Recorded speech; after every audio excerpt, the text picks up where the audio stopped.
해법을 찾는 토론 이슈엔 직설 시작하겠습니다. 정부가 치솟는 수도권 집값 잡기 총력전에 나섰습니다. 3차 신규 공공택지 14만 가구의 입지를 확정해서 발표했는데요. 과연 최근 부동산 시장이 계속 불어닥치고 있는 패닉 바잉, 또 영끌을 멈출 수 있을까요? 지금부터 자세히 짚어보겠습니다.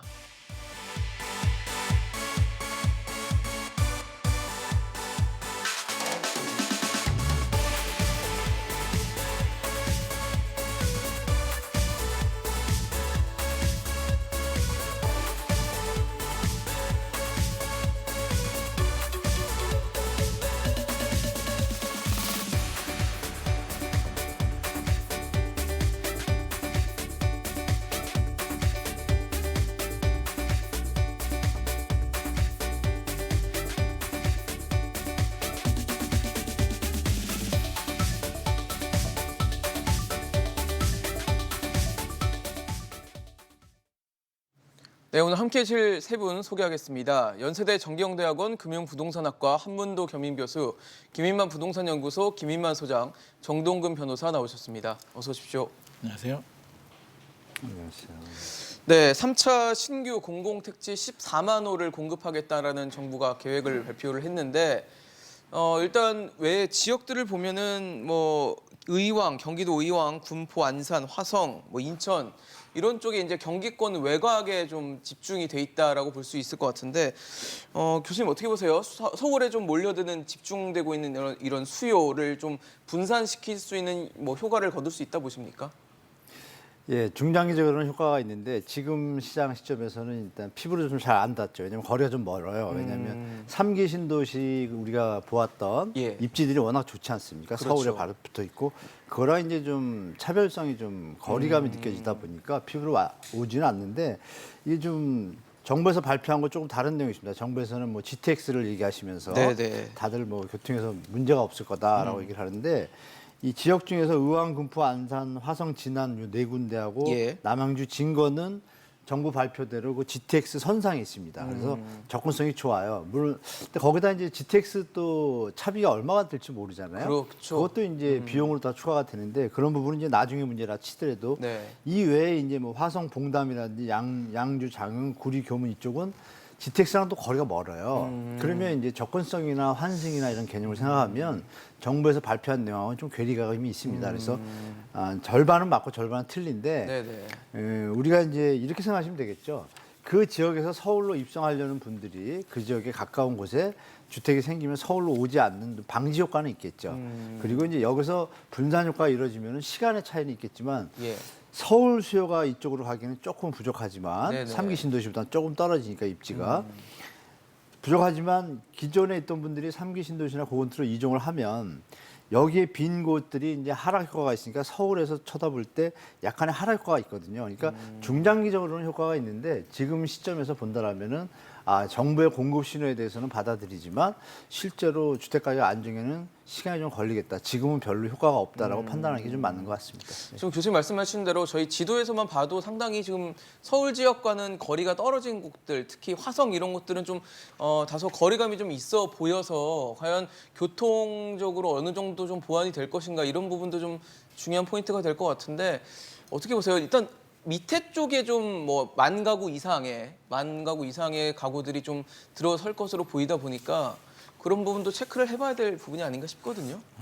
일단 시장의 기대를 뛰어넘어서 이번에 전격적으로 발표가 됐고 예. 공급량을 보더라도 이미 3기 신도시 발표가 됐잖아요. 한 25만 호 정도 발표가 네. 됐는데 추가로 이렇게 수도권에서 한 2만 호 정도 전체적으로 해서 2만 호 정도 물량이 나왔다는 얘기는 시장의 기대를 저는 좀 뛰어넘었다는 점에서는 좀 긍정의 평가는 해주고 싶은데 예. 집값 안정에 도움이 되냐 그러면 집값 안정에는 당장은 큰 도움이 안 될 것 같고요. 중장기적으로도 경기도 집값 안정에는 도움이 되겠지만 네네. 서울 집값 안정에는 제가 물어봤어요. 어제 여러 사람들한테 네네. 물어봤는데 서울에 계시는 분들 중에 거기에 투자로는 한번 생각해 보겠지만 거주하고 싶다는 사람을 제가 본 적은 없거든요. 그래서 그렇게 본다면 만약에 지금 입주 물량이 나오면 상당수가 청약을 하고 할 예. 거예요. 지금 불안하고 집을 못 사서 안달이니까 지금은 할 텐데 네. 이게 빨라야 2029년이거든요. 지금 계획상으로 실제로는 더 늦어질 것 같은데 자 2030년 넘어가게 되면 그때도 지금처럼의 주택시장 분위기가 유지가 될까 많은 사람들이 좀 의문을 가지고 있어요. 이게 네. 이번 물량만 나오는 게 아니라 3기 신도시 물량도 그렇고요. 뭐 그렇죠. 3080 계획들도 나왔고 여러 가지 계획들이 그때 되면 뭐 다는 아니더라도 뭐 예. 절반 정도라도 물량이 나오면 지금 100만 호 계획 뭐 이상 나오고 있잖아요. 네.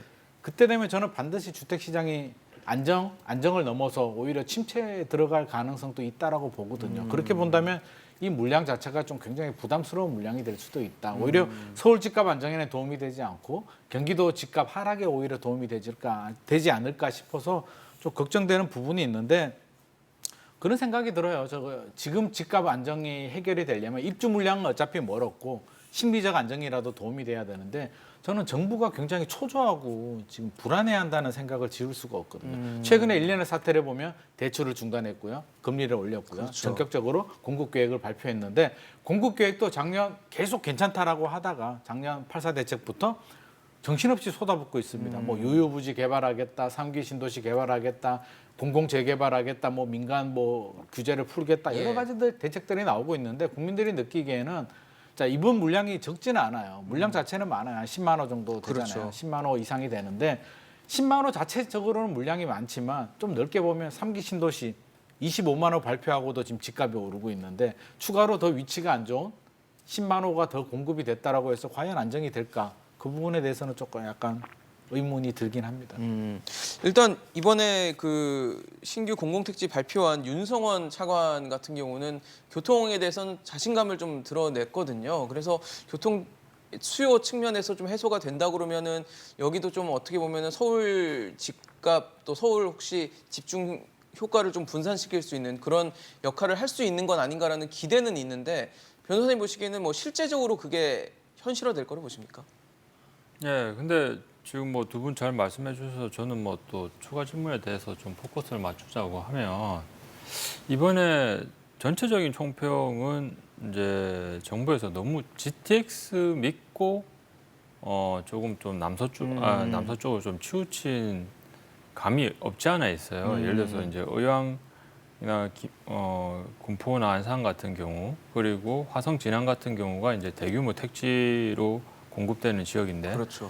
그 지역의 위치가 지도상 명백히 이제 확인할 수 있다시피 좀 남서쪽으로 치우쳐져 있는데 뭐 그렇게 치우쳐졌음에도 불구하고 굳이 선택한 이유는 GTX 때문이 아닌가 싶습니다. 실제로 의왕시 같은 경우는 GTX C 라인이 지난 6월 계획안 발표 때는 포함되지 않았습니다. 네. 근데 이번에 저기 신규 택시로 이제 그 발표가 되면서 네. 정부가 GTX 의왕시역을 재검토하겠다. 뭐 이런 이제 얘기를 했는데요. 예.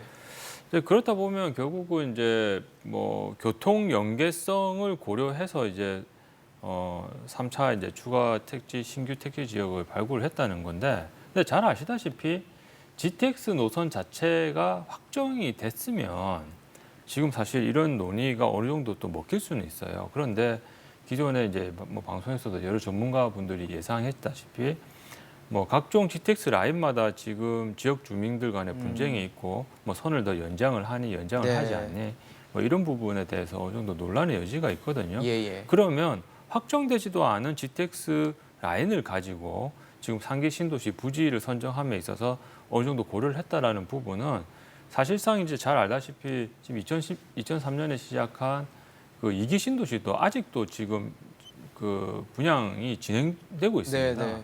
근데 이런 것들이 뭐 확정이 되지 않은 상태에서 돌발 변수가 계속 생기다 보면 네. 말은 2026년에 분양을 시작해서 2029년에 입주를 한다고는 하지만 예. 실제 그보다 훨씬 더 입주가 지연될 수가 있어요. 그리고 사실 이제 지금 이제 뭐 두 분 말씀하신 것처럼 공급의 효과는 장기에 나타나는데 지금 이번에 이사대책 구속으로 3차 신규 택지를 발표하기 이전에 이미 3기 신도시 지금 사전 분양에 들어갔고 네. 서울 도심과 관련해서도 공공주택 분양을 시작을 하고 있고 그리고 뭐 아직 좀 서울시와 그 국토부 간의 갈등이 있기는 있지만 오세훈 시장의 민간 중심의 지금 개발도 진행이 되고 있는데 제 생각은요. 만약에 장기적 관점에서 서울 집값이 안정화되는 것은요. 지금 이 이사 대책의 후속 조치로 3차 발표한 신규 택지 때문이 아니고 이 기존에 발표된 공급 정책의 효과가 10년 후에 나타나는 겁니다. 이게 결국은 3차 신규 택지 어떤 발표로 인해서 경기권의 집값은 안정화될 수 있겠지만 다시 질문의 처음으로 돌아가서 네. 이것이 서울의 집값에 영향을 미칠 수 있을까? 그 부분에 대해서는 좀 의문이 회의적입니다. 드는 부분이겠군요. 지금 사실 세 분 말씀 들어봐도 교수님 이게 예. GTX가 모든 걸 해줄 수 있는 뭐 만능 열쇠는 아닌데 지나치게 GTX에 좀 너무 의존한 건 아닌지라는 생각이 좀 들거든요. 아, 그렇지는 않다고 봅니다. 왜냐하면 지금 반은 맞고 반은 틀리다고 제가 초두에 말씀드렸는데 예.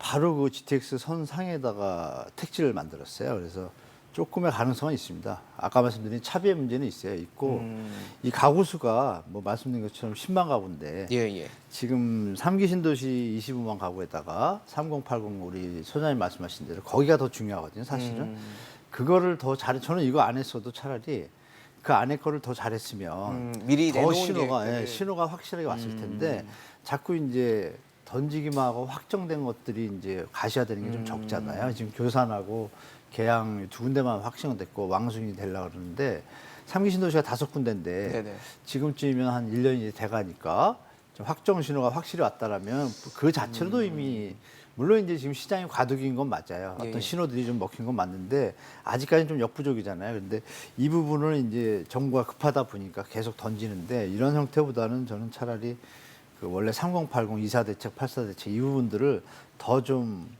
9월 안에 다시 발표한다 그러니까요. 네. 그거 한번 다시 보고 그러니까 이거보다는 저는 거기에 좀 초점을 맞춰서 시장을 보는 것이 시청자들이 판단하는데 시장에 좀 도움이 더 될 것 같습니다. 제가 볼 때. 좀 지켜봐야 될 부분들이 있다라는 지적을 해주셨는데 지금 이번 발표에는 뭐 수도권만 들어가 있는 게 아니고 세종 또 대전 지역도 들어가 있습니다.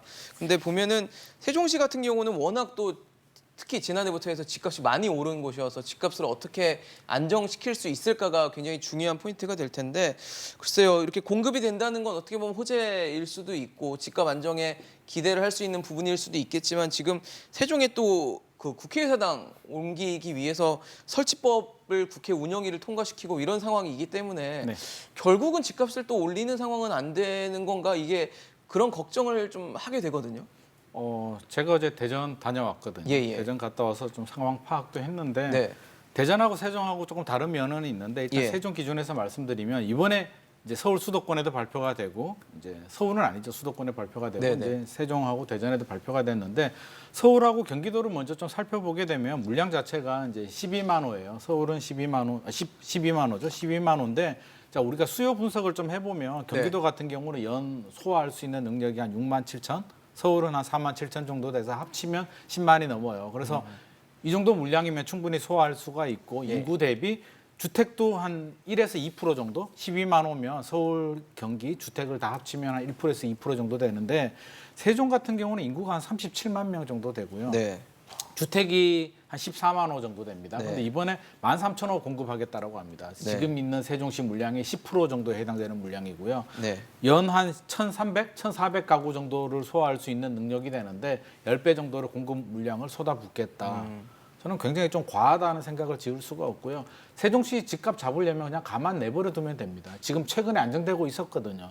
작년에 급등하다가 예. 올해 좀 많이 떨어졌었는데 왜 다시 멈추고 또 자극을 받냐면 결국에는 정치권에서 또 국회 이전 네. 개발 호재를 던지면서 또 자극을 주고 있어서 그냥 저는 정부가 집값을 올리고 있다는 생각을 지울 수가 없어요. 올리면서 잡겠다고 공급 폭탄을 쏟아부으니까 네. 나중에는 그 공급 물량 상당히 부담이 되고 집값 하락에 어떤 영향을 미치겠지만 지금 집값에는 심리인데 이게 심리를 더 자극하고 있고요. 우리 수도권도 마찬가지예요. 10년 후에 입주 물량이 나오는데 지금은 어떤 현상이 벌어지냐면 GTX 얘기하고 있잖아요. 그렇죠. 최대 개발 호재거든요. 의왕 난리 났거든요.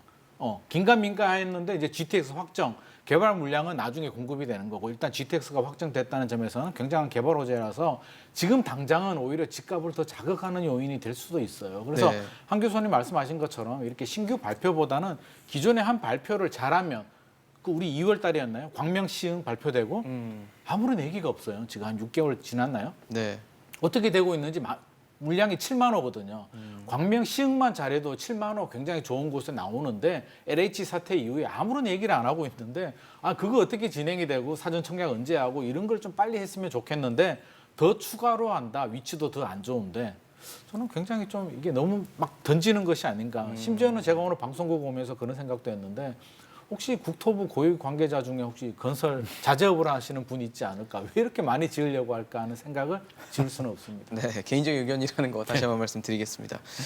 사실 지금 세종시 같은 경우는 뭐 의사당 옮기겠다라고 하고 있고 대통령 집무실 또 그쪽으로 하겠다라는 뭐 대선 후보들의 공약이 나올 정도로 이런 부분들이 어떻게 보면 투자 심리, 시장에서 먼저 움직이는 그 투자 심리에 있어서는 호재로 받아들이면서 또다시 집값을 들썩이게 하는 요인이 될 수 있겠다라는 우려가 드는 거거든요. 예, 근데 이 부분은 제가 저번에도 잠깐 말씀드렸는데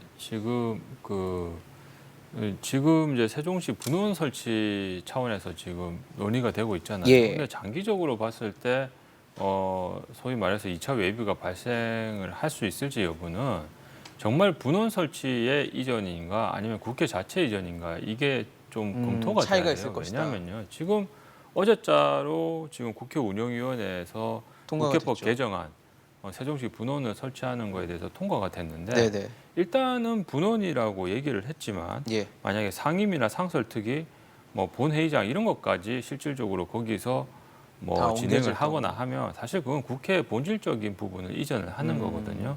근데 저번에 말씀드렸다시피 물론 뭐 일부 견해에서는 또 2000년대 초반에 이제 헌법재판소 위원 결정이 시대가 이만큼 변했는데 지금도 그 입장을 견지할 것이냐에 대한 뭐 그런 좀 논의도 있긴 있습니다. 그렇겠죠. 그런데 헌재 입장이 바뀌지 않는다는 전제하에 말씀을 드리면 근데 핵심 요소 청와대랑 국회의 이전 여부는 소위 수도천도에 해당될 수 있어서 위헌의 여지가 있거든요.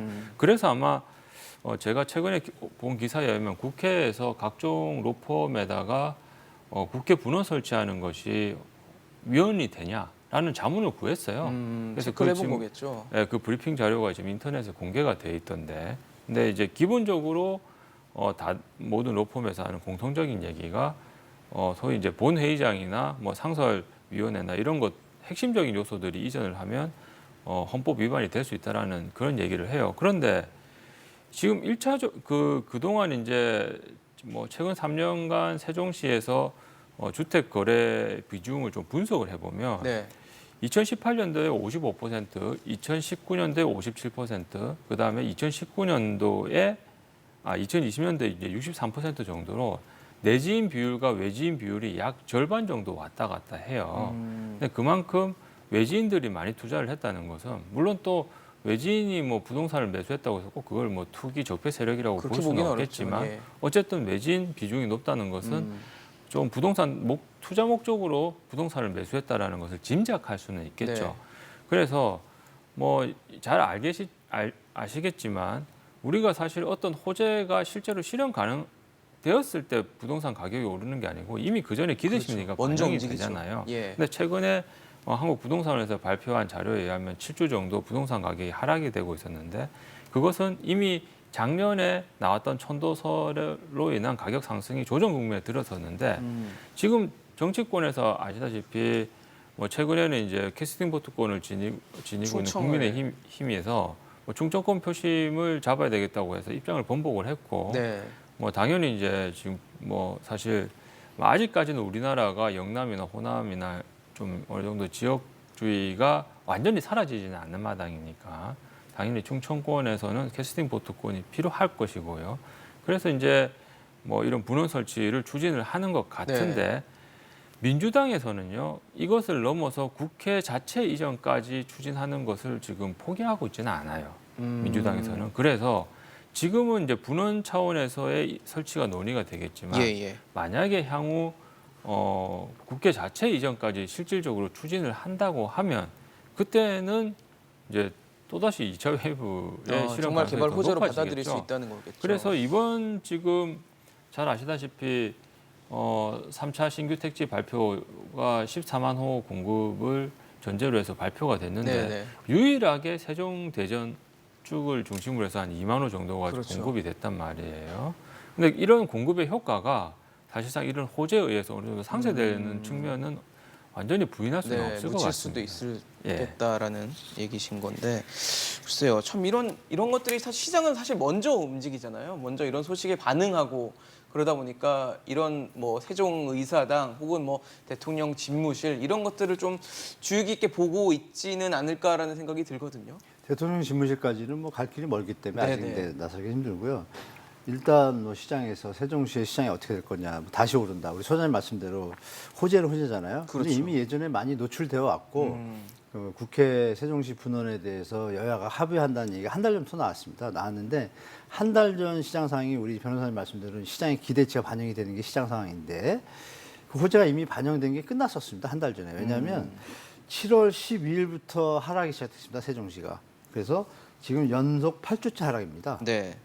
그러면은 왜 이런 원인이 있는지를 봐야 되고, 그럼 이제 소장님 말씀대로 이게 다시 발표가 됐으니까 네네. 시장을 반영해서 올라가야 되는데 실제 대전하고 또 세종하고 틀리거든요, 시장이. 세종시에는 뭐냐면 특공이 지금 폐지가 됐거든요. 그렇죠. 공무원 특공이 특공. 폐지가 되니까 말씀 주신 대로 인구가 딱 한정돼 있어요. 한정돼 있고 가구수는 있고 평균당 인구수를 집당 개구수 나누면 딱 적정한 상태인데 지금 물량이 더 나오는 거예요. 더 나오다 보니까 이제 보도에 이런 뉴스가 있습니다. 그쪽에서 이제 투자하신 분들이나 이런 분들이 뭐 살자니 보유세, 죽자니 상속세, 버티다 이제 집하라 이런 기사들이 세종시에는 요즘 나오고 있어요. 그런 와중에 지금 이게 발표가 됐잖아요. 네네. 발표가 됐는데 우리가 내용을 보면은 세종시 분원은 분원이에요. 국회가 다 이사하는 건 아니잖아요. 네네네. 그 디테일한 내용에 대해서 어떤 건에 대해서 회의를 할 텐데 거기에 따른 이제 식구들이 있죠. 이게 이제 국회 사무처에서 국토연구원에다 용역을 내 가지고 세종시 분원이 확정이 된 거를 가지고 여야가 합의를 한 건데 예. 거기에 추가 딸린 식구들이 있습니다. 뭐냐면 예결위원회하고 이 세종시 청사에 입주해 있는 부처가 있는데 그 11개 부처에 대한 상임위원회를 그쪽으로 옮기겠다는 거하고 그리고 국회 사무처 직원들하고 예산정책처, 입법조사처를 옮기는 거를 용역보고서로 내놨어요. 네네. 근데 이 식구들을 다 더하면 한 5천 명 돼요. 5천 명도 안 될 거예요. 그런데 정부에서 무슨 얘기를 했었냐면 임대 가구를 공무원 특공이 없어졌으니까 그 대신에 임대 만일을 위해서 임대 가구를 7천호를 계획하고 있다라는 또 소식이 좀 들려와요. 네. 그러면 현재 어떠냐면 올해 지금 세종시 물량이 한 7천 가구가 준비가 돼 있고 내년 후년에 이어가지고 2만 가구가 나옵니다. 그러니까 이미 그 자체로 이미 시장이 약간 멘붕 상태가 됐어요. 대구 시장도 지금 보도에는 많이 안 나오는데 대구 시장도 지금 막 과덕입니다. 몇 주째 하락하다 물량이 워낙 많으니까 네. 거기도 계속 올해부터 내년, 후년, 3년 동안 물량이 꽤 많이 나와요. 그래서 좀처럼 회복을 못하고 있거든요. 네. 그러니까 결국은 시장은 명료해요. 공급에는 장사 없다. 원칙이죠. 집이 많으면 당연히 가격이 내려가게 돼 있잖아요. 그래서 이 호재가 세종시의 물량과 현재 수요의 가능성 그리고 이제 조정 대상 지역이기 때문에 네네. 투기에 또 한계가 있잖아요. 이런 부분을 종합해 보면은 지금 던진 거로 시장이 다시 뭐 급반등하기는 힘들고 아까 네. 우리 변호사님 말씀처럼 많이 올랐잖아요. 네네. 제가 볼 때는 당분간 이 호재가 있음에도 불구하고 제가 볼 때는 1, 2년은 좀 조정기를 거치지 않을까 그렇게 저는 보고 있기 때문에 시장에 대해서 좀 냉정히 판단하는 게 좋지 않나 이렇게 보고 있습니다. 그래요. 국회가 일단은 국회의사당 세종 특별자치시에 국회 분원을 두겠다라고 지금 현재 개정안이 국회 운영위를 통과한 상태입니다. 앞으로 뭐 법사위나 정기국회 본회의에서 처리가 될 전망인데 뭐 내용이 유지가 될지 아니면 또 다른 뭐 변화가 생길지에 따라서 뭐 개발 호재로 인식이 될지 아니면 시장에서는 이미 선반영한 뭐 내용으로 인식을 할지 지켜볼 필요가 있어 보입니다. 사실 국토부가 지금 뭐 태릉 또 과천에 대한 공급 계획도 구체적으로 내놨는데 당초에는 태릉에 이제 10,000호를 공급하겠다고 했다가 6,800호로 수정을 하고 다른 또 추가적으로 이제 나머지 3,200호 정도를 또 추가해서 10,000호를 유지하겠다라고 했는데 여기서 좀 뭐 걱정 아닌 걱정을 할 수밖에 없는 게 계획이 계획대로 유지가 될 것인가에 대한 좀 근본적인 의문이 드는 거거든요. 정부가 세워놓은 로드맵에 다른 변수들이 추가가 되고 뭐 주민 반발이라든지 교통 개발 속도라든지 이런 것들이 추가가 됐을 때 과연 계획이 계획대로 남아 있을 것인가에 대한 근본적인 질문을 좀 하게 되는 것 같거든요. 계획이 계획대로 되면 계획이 아니겠죠. 그래서 계획은 저는 변경될 수밖에 없다라고 보는데 특히 어려운 게 서울이에요. 서울 같은 경우는 공공택지라든지 뭐 그린벨트를 해제해서 개발하는 게 아니라 네. 결국에는 주민들 기존에 협의도 있는, 필요하고 예. 지자체하고도 협의가 필요한데 이게 굉장히 좀 복잡한 문제입니다. 지자체에서는 내년에 선거도 있고요. 그래서 주민 의견을 무시할 수도 없고 결국 태릉도 서울에서는 가장 큰 물량이었거든요. 굉장히 상징성이 커요. 이게 그냥 만세대가 아니라 상징성이 큰 부분인데 이게 훼손됐다는 점에서는 저는 신뢰 하락에 좀 영향을 받은 것 같고 그 짜투리 땅 가지고 만세대를 뭐 맞추겠다라고 네. 하지만 아무래도 좀 궁색한 변명같이 보이고요. 자, 신도시 개발은 좀 다릅니다. 신도시 개발은 좀 가장 빠르고 쉬워요. 그냥 그린벨트 구역 지정해가지고 네, 수용 밀고 세우는, 밀고 그냥 네. 지어버리면 되는데 네. 물론 시간은 필요하겠죠. 시간은 필요하겠지만 우리나라가 돈이 없는 것도 아니고 수용을 못할 것도 아니고 개발은 되는데 저는 이 지금 3기 신도시 한 25만 호 정도 발표가 됐고 이번에 추가로 10만 호, 세종시 한 2만 호 정도 발표가 됐는데 이게 계획처럼 일관성 있게 진행이 되는 게 좋은 거냐? 가 저는 또 걱정이 되거든요. 지금 주택 시장을 바라보면 빨리 공급을 많이 해서 공급 네네. 앞에 장사가 없으니까 많이 해서 주택 시장이 안정되는 게 중요한데 30만 호, 25만 호, 30만 호를 공급하면 주택 시장이 안정이 안 되고 10만 호를 더하면 주택 시장이 안정이 될까? 그건 아니거든요. 그거는, 지금 당장 네. 물량이 안 나오고 있고 심리 안정으로 여러 가지 뭐 정책의 실패, 4년 동안 26번의 대책 뭐 이런 여러 가지 부작용 때문에 신뢰가 바닥에 떨어지게 되면고 사람들은 풍선 효과가 생기면서 최근에는 원주, 뭐 서산 이런 쪽으로도 풍선 효과가 막 발생하고 있는데 이런 정책의 부작용 때문인데 자 그렇게 바라본다면 이게 5년, 한 10년 후에 공급 입주 물량이 나올 때 저는 주택시장이 상당히 침체에 오히려 금리도 그때는 많이 올라가 있을 것 같고요. 주택시장 침체에 또 영향이 되기 때문에 이미 발표된 신도시들 창릉이라든지 하남이라든지 왕숙 이미 사전 청약하고 있잖아요. 이미 인천 계양은 시작을 했고 네. 올 10월 달부터 나오는 그런 물량들은 일관성 있게 진행이 되겠지만 이번에 발표된 물량은 주택시장 분위기에 따라서 만약에 2년 후에 주택시장 분위기가 안정으로 되찾게 된다면 차기 정부에서 속도 조절을 들어갈 가능성도 저는 있다라고 봐요. 이거를 그대로 밀어붙이기에는 굉장히 부담스러운 물량입니다. 근데 속도 조절은 할 필요가 있는 거 아닐까요? 시장 상황에 속도 조절 따라서. 저는 이번에 발표 안 했으면 제일 좋았고요. 어차피 미래 세대를 위해서 좀 남겨둬야 될 땅이고 한다면 25만 호 가지고도 부족하다라고 한다면 35만 호도 안 되거든요. 그래서 이 10만 호 때문에 되고 안 되고의 문제는 아니었기 때문에 이번에 너무 불안해서 이게 좀 많이 몰아붙인 것이 아닌가 하는 생각을 하게 됩니다. 글쎄요. 사실 이제 뭐 시장 상황에 대한 예견, 그러니까 예측을 하기가 좀 쉽지는 않다 보니까 정부의 이런 계획들이 어떻게 또 시장에 영향을 줄지가 관전 포인트가 될 것 같은데 사실 최근에 워낙 시장이 뜨겁게 뭐 부작용까지 나타난다라는 말이 있을 정도로 뜨겁게 상승을 했기 때문에 그 부분에 대한 염두를 하고 공급 대책을 내놨거든요. 이게 차후 시장에는 뭐 긍정적인 영향을 가져올 수 있다라고 보십니까, 변호사님께서?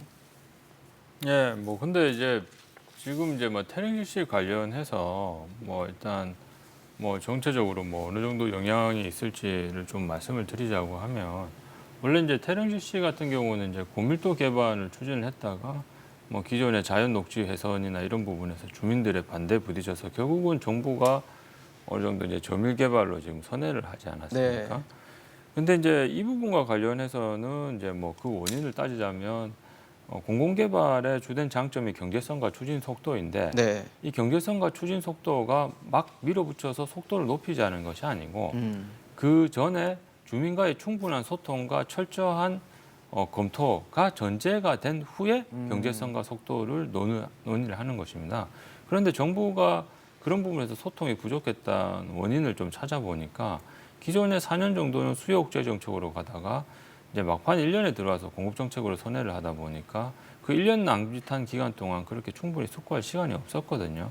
그래서 이런 부분은 앞으로 좀 더 뭐 다음 정권이나 이런 부분에서 반면 교사를 좀 삼아야 될 것 같고요. 그러면 이 태릉지구 저밀 개발과 관련해서 어느 정도 이제 공급 물량이 줄어드는 부분에 대해서는 지구 내 자체에 어떤 대책이 있을 것이고 지구 외에 대책이 있을 건데 지구 내 대책으로서는 뭐 지금 태릉지구 같은 경우는 영구임대 재건축을 통해서 어느 정도 이제 기존에 축소된 한 3,200호 정도를 한 3,100호 정도를 영구임대 주택을 재건축을 해서 좀 네. 보완을 할 것이고 그다음에 당연히 이제 주민들이 문제 삼았던 그 자연 녹지 지역에서 녹지 비율을 최대 40%까지는 확보를 하겠다 이런 얘기가 나왔습니다.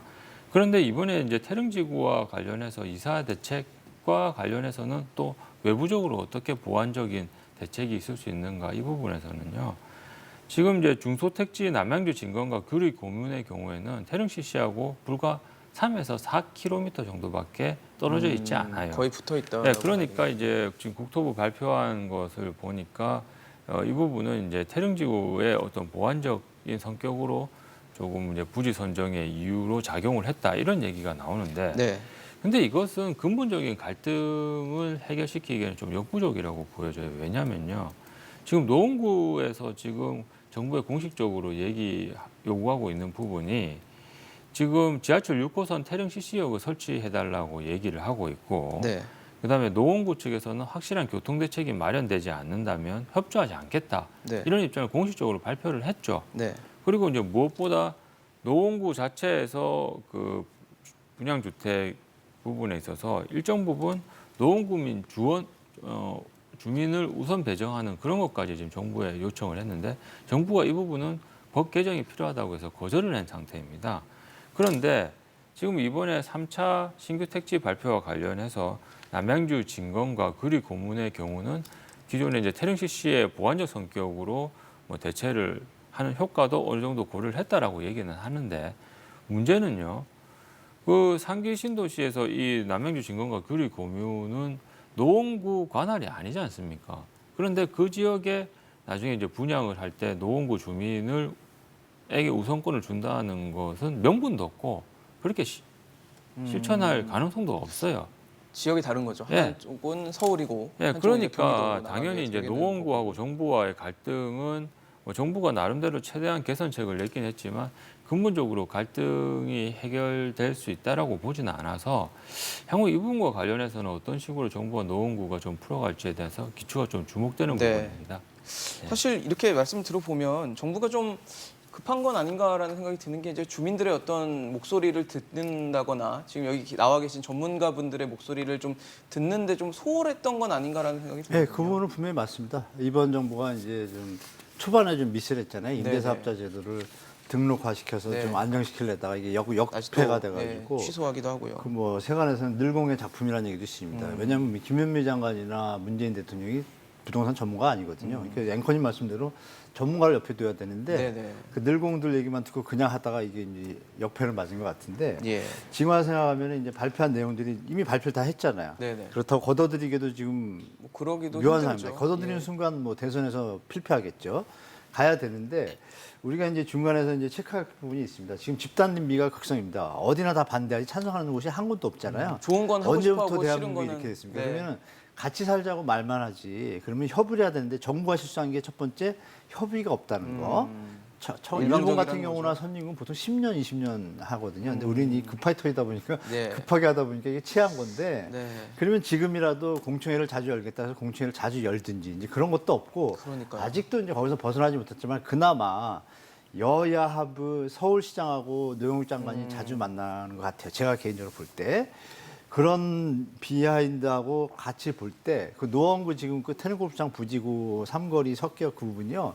아주 역대 서울시에서 꼽아주는 1, 2, 3등의 교통 체증적입니다. 차가 많이 막히죠. 그러니까 거기. 예. 노원구 자체로서 개발할 수도 없고 교통 계획을 그걸 가지고 이제 딜을 할 것 같아요. 제가 볼 때 교통을 그러면 지하를 놓고 뭘 하고 이런 부분을 북부 동부간선도로 외국에 도를 달고 이런 것들을 받아주면 주민들도 받을 의향이 있는 것은 분명한 지역이에요. 그래서 그거를 딜해서 아마 제 생각엔 6,800이라는 수치가 나오지 않나라고 추측을 할 수가 있고 막연하게 던지지 않았을 거 아닙니까? 물밑 작업이 있다고 보고 그리고 이제 추가로 생각할 게 뭐냐면 워딩에서 보면 그 사이에 소리 없지만 오세훈 후보가 이 7만 호를 5년 동안 향후 뭐 다음에 시장이 될지 안 될지 제가 모르겠지만 네네. 지금 시간이 7만 뭐 호를 많지는 않았습니다. 공부하겠다는 공약을 발표해요. 공약이 예. 아니죠. 시정을 발표를 했어요. 네네. 며칠 전에. 대책을 내놓는 거죠. 7만 원 나누면 15,000원 정도 되거든요. 그러면 제가 계산을 대충 해보니까 이럴 때 이제 만약에 이쪽 지역이라든지 조달청 부지도 지금 수서역으로 확정이 됐어요. 그래서 지을 수가 있어요. 뜻만 네네. 가지면. 이런 부분들이 하나하나 되고 있는데 LH 사태로 이게 너무 산발적으로 정신없다 보니까 지금 비판에 직면하지 않았으면 제 생각엔 정리를 해가지고 한 9월, 10월에 발표할 예정이었는데 급하게 하다 보니까 우리가 좀 혼동이 더 오는데 네. 흐름을 우리가 파악을 해야 돼요. 뭐냐면 오세훈 후보가 1만 7천 호 5년 동안 7만 호 부지가 어디 있을까 생각해 보십시오. 그럼 공공택지가 확보돼야 되거든요. 예. 공공택지를 지었을 때 일부분은 임대주택으로 짓게 돼 있어요. 비율상. 그 비율을 그러니까 서울 SH공사하고 LH공사하고 업무는 분장할 수가 있어요. 그런 걸 감안해 보면은 어느 정도 물밑 작업은 됐다고 우리가 추측할 수도 있습니다. 그렇죠? 그런 걸 감안했을 때 이 교통망 확충 필요성 강조라고 했잖아요. 네. 그리고 아까 이제 TV에도 나왔지만 노원구가 전통적으로 그 보수 색깔이 진한 지역입니다. 그래서 나온 분들이 아까 뭐 이렇게 대표도 보면은 그분들이 진짜 주민의 뜻이냐 아니냐에 좀 퀘스천이 있습니다. 그런 부분을 같이 본다라면 결국 주민들이 원하는 방향은 뭐냐면 교통을 똑바로 해놓고 거기 골프장이에요. 맞아요. 실시가 골프장하고 있죠. 주택하고 어떤 게 국민한테 이로와요? 물론 골프장 부지는 뭐 고급 운동이라고 얘기하지만 조금 나가면 돼요. 차 타고 그죠? 그 서울시에 집이 없다고 난리라는 가정하에 본다라면 공익과 정책을 하는 입장과 주민들의 어떤 소셜 믹스와 주민들이 예전부터 50년 전에 우리 다 그지였어요. 언제부터 잘 살았다고 이렇게 님비 현상을 계속 하는지 모르겠고 어느 정도 교통도 낮이고 그린벨트나 공원을 더 녹지를 정부에서 돈을 투자해서 더 좋게 해주고 그리고 젊은이들과 미래 세대를 위해서 주택을 공부해 이거 같이 가야죠. 그래서 제가 볼 때는 이 부분은 제가 볼 때 진행될 가능성이 높다고 보고 공공택지는 아까 소장님 의견하고 동일합니다. 이렇게 보시면 되고 시장을 그러니까 너무 정부가 애를 쓰는 건 맞잖아요. 네네. 애를 많이 쓰고 있으니까 비판만 할 게 아니라 너무 급하게 해가지고 잘못된 것들은 지적하면서 주민들 의견 들어가면서 같이 이제 상생하는 모습으로 가는 게 대한민국이 앞으로 뭐 좋아질 길이라고 저는 보기 때문에 네. 좋은 쪽으로 좀 보는 것도 좀 필요하다고 좀 말씀드리겠습니다. 사실 뭐 지금 말씀하신 거는 아무래도 이제 우리나라가 뭐 고속 성장을 해 오면서 소득도 많이 늘어나고 이런 환경적인 부분에서 발전을 많이 이룬 상황인데 여기서 이제 지역 이기주의가 나올 수 있다라는 부분을 지적해 주셨다라고 그리고 말씀을 해석하도록 하겠습니다. 다소 과격한 표현이었다는 점은 사과드리도록 하겠습니다. 사실 지금 뭐 정부가 할 수 있는 것들을 다 하고 있는 게 아닌가라는 생각이 들 정도로 뭐 공급 대책도 계속 내놓고 있고요. 사전 청약도 확대하고 있고 또 뭐 세제도 계속 수정하는 상황이고 거기에 이제 중앙은행에서 금리까지 기준금리까지 올리면서 어떻게 보면 할 수 있는 꺼낼 수 있는 카드는 다 꺼내고 있다라는 생각이 좀 드는데 제일 중요한 건 결국은 부동산 시장이 안정화돼야 되는 거잖아요. 그걸 위해서 지금 하는 건데 효과는 있다고 보십니까? 이게 너무 열심히 해가지고 너무 많이 끄집어내서 저는 부작용 아닐까 싶어요. 과유불급이라는 말을 제가 참 좋아하는데 이게 진짜 과유불급인 것 같아요. 이게 어느 정도를 해줘야 사실 국민들의 그릇은 정해져 있거든요. 근데 이 단기간에 너무 많은 물을 쏟아버리게 되면 부어버리게 되면 결국에는 다 들어가지 않고요. 막 넘쳐 흐르는 게 더 많거든요. 4년 동안 26번의 대책이면 뭐 이번에 발표된 것까지 하면 27번인가요? 예. 나누면 몇 번인가요? 6번? 그렇죠? 거의 한 1년에 6번? 2달에 한 번꼴로 대책이 나왔는데 우리 많은 국민들, 뭐 전문가들도 마찬가지예요. 무슨 대책이 나왔는지 잘 기억도 안 나고요. 대책의 내용, 굵직굵직한 내용들만 기억하는데 아마 대책을 만들기 위해서 많은 고민을 하고 준비를 하고 발표를 했지만 그게 다 그냥 흘러 넘쳐버린다는 데서 저는 너무 좀 안타까운 마음이 들고 진짜 시차를 두고 충분한 의견 수렴을 하고 국민들의 의견을 해서 제대로 집값 안정에 도움이 될 만한 거, 굵직굵직한 거 위주로 갔으면 오히려 지금 훨씬 더 집값 안정에 도움이 되지 않았을까 싶은 생각은 들고요. 네. 풍선 효과도 많이 생겼잖아요. 그리고 이제 금리 인상을 이번에 했습니다. 물론 한국은행에서 그렇죠. 고민을 많이 했고요. 여러 가지 부동산만 볼 수 있는 건 아니었습니다. 경제적인 요인들 뭐 다 고려를 해야 되겠지만 네. 저는 금리 인상 시기가 조금 더 빨랐으면 오히려 더 좋지 않았을까. 물론 뭐 미국을 따라가야 되겠지만 금리 네, 인상이 타이밍적으로. 이번 0.25 올렸잖아요. 0.25% 예. 포인트 올렸는데 이거 가지고 뭐 집값 안정에는 큰 도움이 안 됩니다. 안 되는데 저는 시그널을 줬다는 점에서는 굉장히 긍정적으로 평가를 하고 싶고요. 네. 한국은행 총재께서 그 말씀을 하셨거든요. 이번이 한 번이 아니고 올해 안에 한 번 더 네, 올릴 수도 있고 추가적으로 할 수도 앞으로도 있다. 더 올릴 수 있다는 시그널을 준 점에 대해서는 제가 로드맵을 제시해 줘야 된다라고 계속 말씀을 드렸거든요. 국민들은 한 번으로는 눈을 깜짝하지는 않는데 앞으로 계속 올라가게 된다라고 하면 결국에는 테이퍼링, 유동성 회수라든지 금리가 올라가게 되면 굉장히 부담스럽습니다. 부동산 그렇죠. 투자 입장에서는 대출을 받은 사람들은 대출 이자 부담, 네. 대출을 받아야 될 사람들도 굉장히 부담을 느끼기 때문에 구매 능력에 대한 강력한 규제가 대출 규제고 그냥 LTV 한도 줄이는 것보다 저는 금리 인상이 더 강한 효과적일 무기라고 것이다. 생각하거든요. 물론 뭐 경제적인 부작용들은 고려를 해야 되겠지만 앞으로 더 올라갈 가능성이 높다라고 본다면 저는 이제 서서히 좀 안정될 때가 되지 않았나. 당장은 아니더라도 상승세, 안정이라는 게 뚝 떨어지는 건 아니고요. 아마 이 상태로 가다 보면 내년에 금리 한 두세 번 정도 더 올리면 상승세는 좀 둔화될 것 같아요. 상승세가 둔화되고 한 3년 정도 시간이 지나면 시장 안정이 되기 때문에 이런 일련의 시그널들을 일관성 있게 추진하는 건 바람직해 보입니다. 네, 사실 현 정부가 이렇게 모든 카드를 다 꺼내 들면서 집값 안정에 올인을 하고 있긴 한데 아무래도 이제 내년에 대선이 예정돼 있다 보니까 대선 후보들, 대선 예비 후보들의 어떤 정책, 어떤 공약을 내놓을 것인가에도 귀추가 쏠리고 있습니다. 윤석열 전 검찰총장 같은 경우도 부동산 공약을 내놨는데 뭐 얘긴 좋은 것 같아요. 청년 원가 주택, 뭐 역세권, 그다음에 첫집 주택해서 뭐 청년들 또 신혼부부, 무주택 가구 이런 이제 가구에 좀 혜택을 좀 부여하겠다라고 하는 건데 사실 실효성, 그러니까 현실 가능성이 있어야 되는 거잖아요. 공약이라는 거는 좀 어떻게 보세요, 변호사님? 예.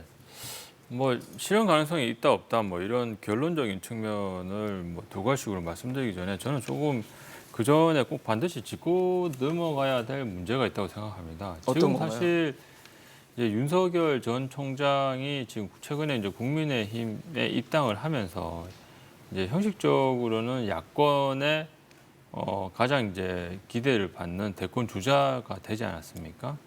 근데 사실 이제 윤석열 전 총장의 지난 행보를 보면 지난 정부, 박근혜 정부를 무너뜨린 1등 공신이면서 동시에 이번 정부에 대해서는 조국 사태와 추미애 전 장관과의 갈등을 통해서 조금 거칠게 얘기하면 원래부터 대선이라는 것에 준비된 어떤 충분한 기간을 가진 게 아니고 약간 얼떨결에 그 대선 후보가 된 느낌이 있습니다. 근데 이 부동산 질문에 이 얘기를 제가 왜 하냐고 하면요. 얼마 전에 윤석열 전 총장, 지금 뭐 윤석열 후보라고 제가 표현을 하겠습니다만은 어떤 얘기를 했냐면 기본적으로 시장 생리를 존중해야 한다. 이런 얘기를 7월 달에 했어요. 네. 근데 그 얘기는 많은 전문가들이 주장하는 시장의 원리를 존중하지만 시장이 만능이 아니기 때문에 시장의 실패 부분을 정부가 보완해 주는 정도의 의미의 정부의 역할을 규정을 어느 짓는 정도 거겠군요. 뭐 이렇게 뭐 역할 이제 비중을 정하겠다 이런 식으로 이해를 했는데 네. 그런데 부동산 정책은 사실상 저는 조금 되게 의아했어요. 왜냐하면요. 지금 이제 30만 원 청년 원가 주택 그 안을 내놓고 지금 여야 모두로부터 비판을 받고 있지 않습니까? 네. 이게 청년들에게 원가를 공급하고 시세 차익이 발생을 하면 정부가 70%를 보전을 해준다고 합니다. 대표할 수 있게 하겠다. 그러면 물론 이제 장기간에 걸쳐서 집값이 하락을 하면 시세 차익이 오히려 마이너스니까 뭐 정부가 그렇다고 뭐 청년들한테 시세 차익 손실 부분을 70% 내라고 하지는 않겠죠.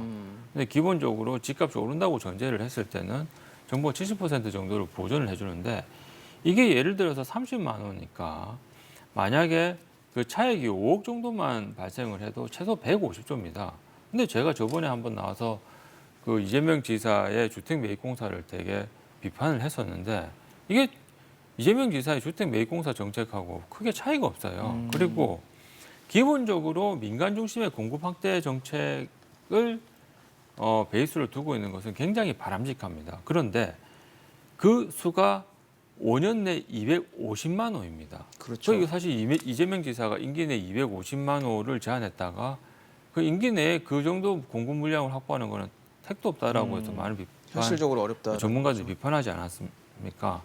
그런데 정책의 방향은 좋지만 기본적으로 실현 가능한 정책을 제시를 해야 되는데 이게 그냥 왜 중요하냐면 정치인들 입장에서는 당장 표심을 생각해서 조금 오버해서 할 수 있어요. 소위 이제 MSG를 칠 수가 있단 말입니다. 그런데 지금 사실 이번 정권에 들어와서 포퓰리즘 정책이 오히려 국민을 장기적 관점에서 피폐화시키고 시장에 교란을 주어가지고 국민들로 하여금 어떤 선택을 해야 되는지 내 선택에 대한 대가는 어떤 것인지 즉 소위 말해서 예측 가능성이라는 부분이 상실됐어요. 네. 그러면 장기적으로 이것이 더 손실이 없게 뻔하니까 적어도 윤석열 전 총장이 시장 원리를 존중하면서 시장의 부작용을 보완하는 정책으로 간다고 하면 이런 정책을 얘기해서는 안 됩니다. 다른 분 그런데- 얘기를 좀 말씀 좀 들어볼게요. 네. 예, 예, 변호사님 말씀을 마무리해 주시면. 네, 네. 마무리하겠습니다. 네. 그러면 이 부분은 왜 그렇게 되냐면 이재명 지사를 너무 의식을 하는 것 같아요. 의식을 한 예, 정책이다. 그래서 이 부분에서 조금 공약이다. 현실적인 대안을 제시를 해야 앞으로 대선에서도 어느 정도 승기가 있지 않을까 그렇게 말씀드릴 수 있을 것 같습니다. 교수님께도 마지막으로 좀 여쭤보고 싶어요. 어떻게 네. 보셨어요? 윤석열 전 총장 예비 후보의 저 발언. 변호사님 의견이랑 거의 대동소이합니다. 일단 뭐 짧은 시간에 어떻게 저 부동산 이 복잡한 걸 다 짜겠어요. 그렇죠. 판단하고 그냥 했던 것을 약간 좀 리모델링 잘해서 발표하셨는데 하여간 뜻은 하여간 공급이니까 그냥 좋게 받아들이겠습니다. 개인적으로. 소장님도 마지막으로 짧게 좀 듣겠습니다.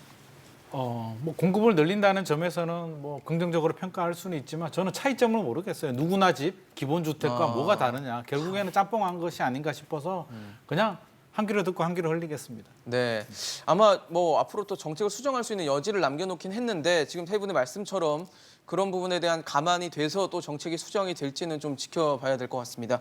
정부가 3차 신규 공공택지 또 14만 가구를 추가로 발표를 하면서 앞으로 부동산 시장의 안정화에 대한 의문은 더 커졌습니다.